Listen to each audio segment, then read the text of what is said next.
भिखारियों को दान तो हम सब ने दिया है। दान देना बहुत अच्छी आदत भी है, लेकिन यकीन मानिए इस कहानी में किसी जरूरतमंद की मदद करने का जो तरीका बताया गया है वो जरूर ही आपके दिल को छू लेगा। एक शख्स पैदल किसी रास्ते से जा रहा था। उसने देखा कि सामने एक बिजली के खंभे में पेपर चिपका पड़ा है और उसमें कुछ लिखा हुआ है। उसने लिखा था कि कल इस रास्ते से गुजरते वक्त मेरे 50 रुपए कहीं गिर गए।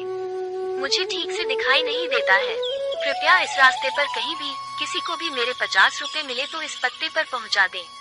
नीचे लिखे पते को पढ़कर उस शख्स का मन वहां जाने का करने लगा। उस शख्स ने पते को याद किया और उसकी तरफ बढ़ने लगा।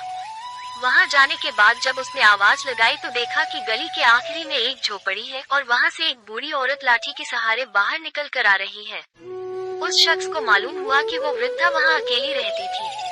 बूढ़ी औरत के सामने आने पर उस शख्स ने उससे कहा कि माँ जी, आपके 50 रुपए जो गिरे थे वो मुझे मिले हैं। ये रहे आपके 50 रुपए। उस शख्स की बात सुनकर बूढ़ी औरत रोने लगी और कहा, बेटा, कल से अब तक करीब 20-25 लोग मुझे 50 रुपए देकर जा चुके हैं। बेटा, मुझे ठीक से दिखाई नहीं देता, मुझे पढ़ना लिखना भी नहीं आता है। ना जाने किसने मेरी हालत देखकर मेरी मदद के लिए ऐसा किया है। उस शख्स के बहुत कहने पर उस बूढ़ी औरत ने उससे 50 रुपए तो ले लिए, लेकिन उस शख्स से विनती करते हुए कहा कि बेटा, जाते वक्त वो संदेश जरूर फाड़ कर फेंक देना। ना जाने किसने मुझ पर तरस खाकर ऐसा किया है। उस शख्स ने सिर हिलाते हुए बूढ़ी औरत की बात पर हामी भर ली। थोड़ी दूर जाने के बाद वो शख्स सोचने लगा कि आखिर मुझसे पहले आए उन 20-25 लोगों को भी तो उस बूढ़ी औरत ने वो संदेश फाड़ने को कहा होगा, लेकिन किसी ने उसे अब तक फाड़ा नहीं है। तो फिर मैं कैसे उसे फाड़ दूं?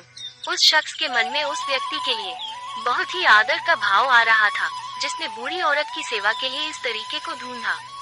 उस शख्स का मन उस व्यक्ति के लिए कृतज्ञता से भर चुका था। फिर क्या था, उस शख्स ने भी बिजली के खंभे में लगे उस संदेश को वैसे ही रहने दिया। दोस्तों, इस कहानी से हमें यही सीख मिलती है कि हमारे मन में सिर्फ कर्म करने की इच्छा होनी चाहिए। मदद के तो अनेकों तरीके हैं।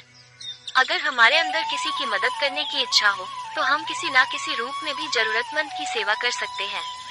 कर्म तेरे अच्छे हैं तो किस्मत तेरी दासी है, नियत तेरी अच्छी है तो घर में मथुरा काशी।